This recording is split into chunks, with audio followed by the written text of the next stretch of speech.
Hi everyone, it's Cassie, the Young Teen Librarian at East Hampton Library. Tonight we are continuing reading through The Hobbit, and we are continuing with Chapter 12, Inside Information. For a long time, the dwarves stood in the dark before the door and debated, until at last Thorin spoke.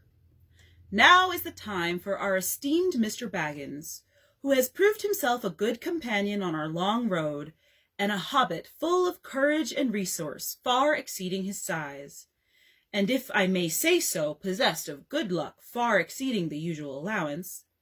Now is the time for him to perform the service for which he was included in our company. Now is the time for him to earn his reward. You are familiar with Thorin's style on important occasions, so I will not give you any more of it, though he went on a good deal longer than this. It certainly was an important occasion, but Bilbo felt impatient. By now he was quite familiar with Thorin too, and he knew what he was driving at. If you mean you think it is my job to go into the secret passage first, O Thorin Thrain's son Oakenshield, may your beard grow ever longer, he said crossly. Say so at once and have done. I might refuse. I have got you out of 2 messes already, which were hardly in the original bargain, so that I am, I think, already owed some reward. But 3rd time pays for all, as my father used to say, and somehow I don't think I shall refuse.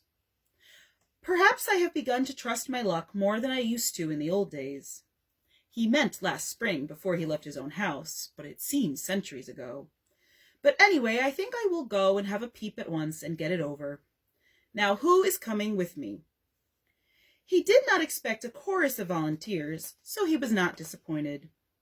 Fili and Kili looked uncomfortable and stood on one leg, but the others made no pretense of offering, except old Balin, the lookout man, who was rather fond of the Hobbit.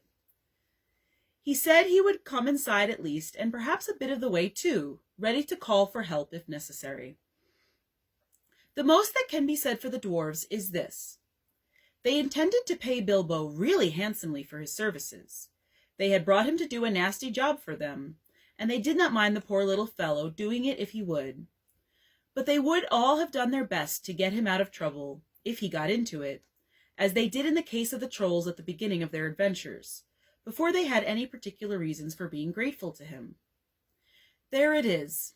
Dwarves are not heroes, but calculating folk with a great idea of the value of money. Some are tricky and treacherous and pretty bad lots. Some are not, but are decent enough people like Thorin and company, if you don't expect too much.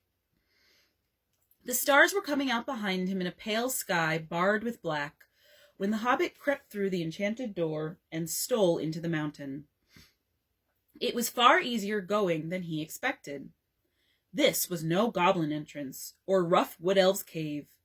It was a passage made by dwarves, at the height of their wealth and skill, straight as a ruler, smooth-floored and smooth-sided, going with a gentle, never-varying slope direct to some distant end in the blackness below.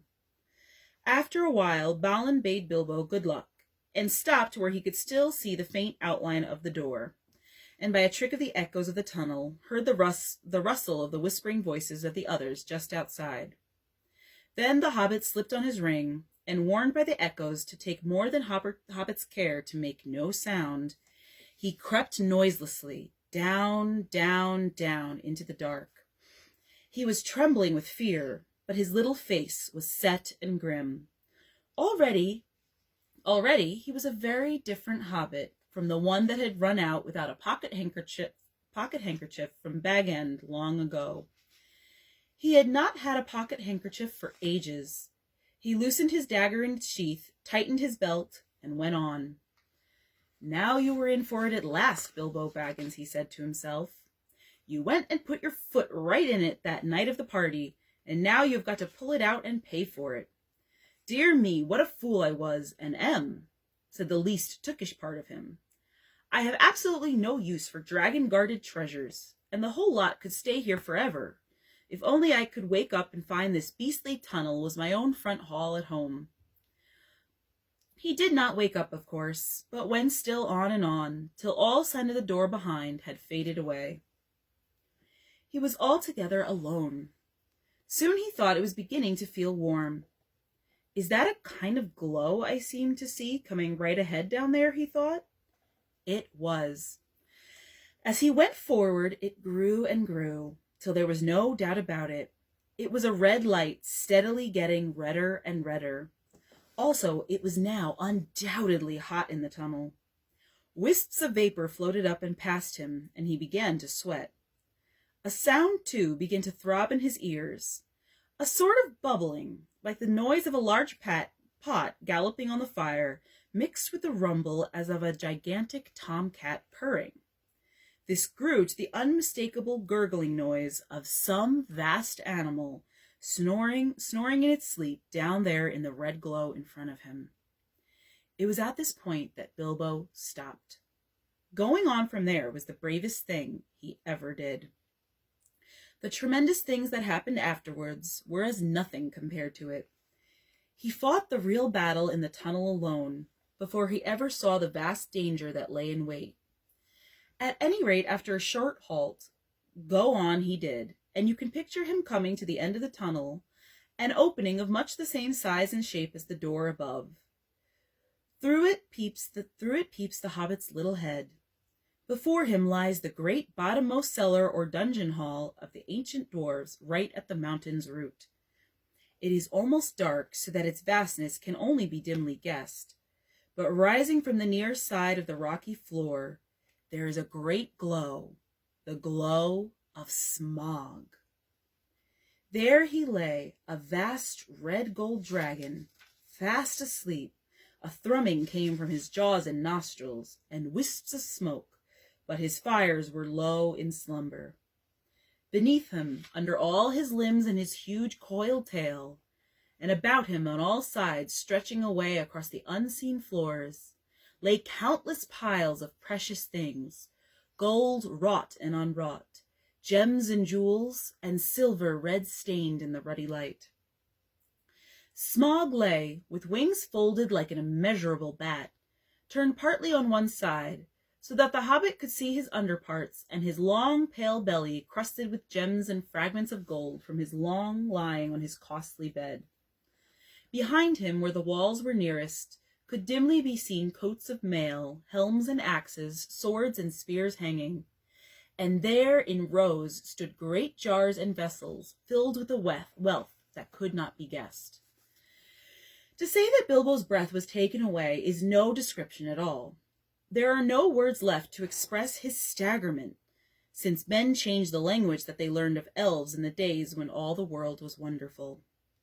Bilbo had heard tell and sing of dragon hoards before, but the splendor, the lust, the glory of such treasure had never yet come home to him. His heart was filled and pierced with enchantment and with the desire of dwarves, and he gazed motionless, almost forgetting the frightful guardian at the gold beyond price and count. He gazed for what seemed an age, before, drawn almost against his will, he stole from the shadow of the doorway across the floor to the nearest edge of the mounds of treasure. Above him the sleeping dragon lay, a dire menace even in his sleep. He grasped a great two-handled cup, as heavy as he could carry, and cast one fearful eye upwards. Smaug stirred a wing, opened a claw, and the rumble of his snoring changed its note. Then Bilbo fled. But the dragon did not wake, not yet, but shifted into other dreams of greed and violence, lying there in his stolen hall, while the little hobbit toiled back up the long tunnel. His heart was beating, and a more fevered shaking was in his legs than when he was going down. But still he clutched the cup, and his chief thought was, "I've done it. This will show them. More like a grocer than a burglar indeed. Well, we'll hear no more of that." Nor did he. Balin was overjoyed to see the hobbit again, and as delighted as he was surprised. He picked Bilbo up and carried him out into the open air. It was midnight, and clouds had covered the stars, but Bilbo lay with his eyes shut, gasping and taking pleasure in the feel of the fresh air again, and hardly noticed the excitement of the dwarves, or how they praised him and patted him on the back and put themselves and all their families for generations to come at his service. The dwarves were still passing the cup from hand to hand and talking delightfully of the recovery of their treasure, when suddenly a vast rumbling woke in the mountain underneath, as if it was an old volcano that had made up its mind to start eruptions once again. The door behind them was pulled nearly to and blocked from closing with a stone, but up the long tunnel came the dreadful echoes, far down in the depths, of a bellowing and a trampling that made the ground beneath them tremble. Then the dwarves forgot their joy and their confident boasts of a moment before and cowered down in fright. Smaug was still to be reckoned with. It does not do to leave a live dragon out of your calculations if you live near him. Dragons may not have much real use for all their wealth, but they know it to an ounce as a rule, especially after long possession, and Smaug was no exception. He had passed from an uneasy dream, in which a warrior, although insignificant in size, but provided with a bitter sword and great courage, figured most unpleasantly, to a doze, and from a doze to wide waking. There was a breath of strange air in his cave. Could there be a draught from that little hole? He had never felt quite happy about it, though it was so small, and now he glared at it in suspicion and wondered why he had never blocked it up. Of late he had half fancied he had caught the dim echoes of a knocking sound from far above that came down through it to his lair. He stirred and stretched forth his neck to sniff. Then he missed the cup. Thieves! Fire! Murder! Such a thing had not happened since first he came to the mountain. His rage passes description. The sort of rage that is only seen when rich folk that have more than they can enjoy suddenly lose something that they have long had but have never before used or wanted. His fire belched forth, the hall smoked, he shook the mountain roots. He thrust his head in vain at the little hole, and then coiling his length together, roaring like thunder underground, he sped from his deep lair through its great door, out into the huge passages of the mountain palace and up towards the front gate. To hunt the whole mountain till he had caught the thief and had torn and trampled him was his one thought. He issued from the gate, the waters rose in fierce whistling steam, and up he soared blazing into the air and settled on the mountain top in a spout of green and scarlet flame. The dwarves heard the awful rumor of his flight, and they crouched against the walls of the grassy terrace, cringing under boulders, hoping somehow to escape the frightful eyes of the hunting dragon. There they would all have been killed if it had not been for Bilbo once again. "Quick, quick," he gasped, "the door, the tunnel, it's no good here." Roused by these words, they were just about to creep inside the tunnel when Bifur gave a cry. "My cousins! Bomber and Boffer! We have forgotten them. They are down in the valley." "They will be slain, and all our ponies too, and all our stores lost," moaned the others. "We can do nothing." "Nonsense," said Thorin, recovering his dignity. "We cannot leave them. Get inside Mr. Baggins at Balin, and you too, Fili and Kili. The dragon shan't have all of us. Now, you others, where are the ropes? Be quick." Those were perhaps the worst moments they had been through yet. The horrible sounds of Smaug's anger were echoing in the stony hollows far below. At any moment he might come blazing down or fly whirling round and find them there, near the perilous cliff's edge, hauling madly on the ropes. Up came Boffer, and still all was safe. Up came Bomper, puffing and blowing while the ropes creaked, and still all was safe. Up came some tools and bundles of stores, and then danger was upon them. A whirring noise was heard. A red light touched the points of standing rocks. The dragon came. They had barely time to fly back to the tunnel, pulling and dragging in their bundles, when Smaug came hurtling from the north, licking the mountainsides with flame, beating his great wings with a noise like a roaring wind. His hot breath shriveled the grass before the door, and drove in through the crack they had left, and scorched them as they lay hid. Flickering fires leaped up, and black rock shadows danced. Then darkness fell as he passed again. The ponies screamed with terror, burst their ropes, and galloped widely off. The dragon swooped and turned to pursue them, and was gone. "That'll be the end of our poor beast," said Thorin. "Nothing can escape Smaug once he sees it. Here we are, and here we shall have to stay, unless anyone fancies tramping the long open miles back to the river with Smaug on the watch." It was not a pleasant thought. They crept further down the tunnel, and there they lay and shivered through though it was warm and stuffy, until dawn came pale through the crack of the door. Every now and again through the night they could hear the roar of the flying dragon grow and then pass and fade, as he hunted round and round the mountainsides. He guessed from the ponies and from the traces of the camps he had discovered that men had come up from the river and the lake and had scaled the mountainside from the valley where the ponies had been standing. But the door withstood his searching eye, and the little high-walled bay had kept out his fiercest flames. Long he had hunted in vain, till the dawn chilled his wrath, and he went back to his golden couch to sleep and to gather new strength. He would not forget or forgive the theft, not if 1,000 years turned him to smoldering stone, but he could afford to wait. Slow and silent he crept back to his lair and half closed his eyes. When morning came, the terror of the dwarves grew less. They realized that dangers of this kind were inevitable in dealing with such a guardian, and that it was no good giving up their quest yet. Nor could they get away just now, as Thorin had pointed out. Their ponies were lost or killed, and they would have to wait some time before Smaug relaxed his watch sufficiently for them to dare the long way on foot. Luckily, they had saved enough of their stores to last them still for some time. They debated long on what was to be done, but they could think of no way of getting rid of Smaug, which had always been a weak point in their plans, as Bilbo felt inclined to point out. Then, as is the nature of folk that are thoroughly perplexed, they began to grumble at the Hobbit, blaming him for what had first so pleased them, for bringing away a cup and stirring up Smaug's wrath so soon. "What else do you suppose a burglar is to do?" asked Bilbo angrily. "I was not engaged to kill dragons, that is warrior's work, but to steal treasure. I made the best beginning I could. Did you expect me to trot back with the whole horde of Thror on my back? If there is any grumbling to be done, I think I might have a say. You ought to have brought 500 burglars, not one.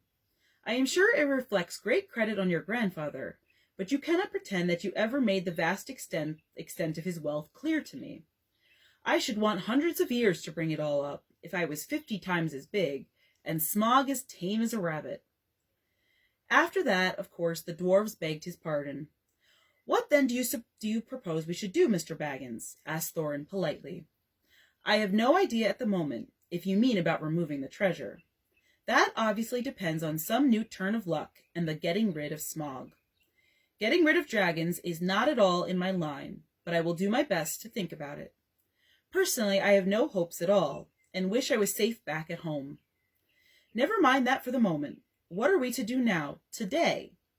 Well, if you really want my advice, I should say we can do nothing but stay where we are. By day we can no doubt creep out safely enough to take the air. Perhaps before long, one or two could be chosen to go back to the store by the river and replenish our supplies. But in the meanwhile, everyone ought to be well inside the tunnel by night. Now I will make you an offer. I have got my ring and will creep down this very noon. Then if ever Smaug ought to be napping, and see what he is up to. Perhaps something will turn up. Every worm has his weak spot, as my father used to say, though I am sure it was not from personal experience." Naturally, the dwarves accepted the offer eagerly. Already they had come to respect little Bilbo. Now he had become the real leader in their adventure. He had begun to have ideas and plans of his own. When midday came, he got ready for another journey down into the mountain. He did not like it, of course, but it was not so bad now he knew, more or less, what was in front of him. Had he known more about dragons and their wily ways, he might have been more frightened and less hopeful of catching this one napping. The sun was shining when he started, but it was as dark as night in the tunnel. The light from the door, almost closed, soon faded as he went down. So silent was his going that smoke on a gentle wind could hardly have surpassed it, and he was inclined to feel a bit proud of himself as he drew near the lower door. There was only the very faintest glow to be seen. Old Smog is weary and asleep, he thought. He can't see me, and he won't hear me. Cheer up, Bilbo. He had forgotten or had never heard about dragons' sense of smell. It is also an awkward fact that they can keep half an eye open, watching while they sleep, if they are suspicious. Smog certainly looked fast asleep, almost dead and dark, with scarcely a snore more than a whiff of unseen steam, when Bilbo peeped once more from the entrance. He was just about to step out onto the floor when he caught a sudden, thin, and piercing ray of red from under the drooping lid of Smog's left eye. He was only pretending to sleep. He was watching the tunnel entrance. Hurriedly, Bilbo stepped back and blessed the luck of his ring. Then Smog spoke.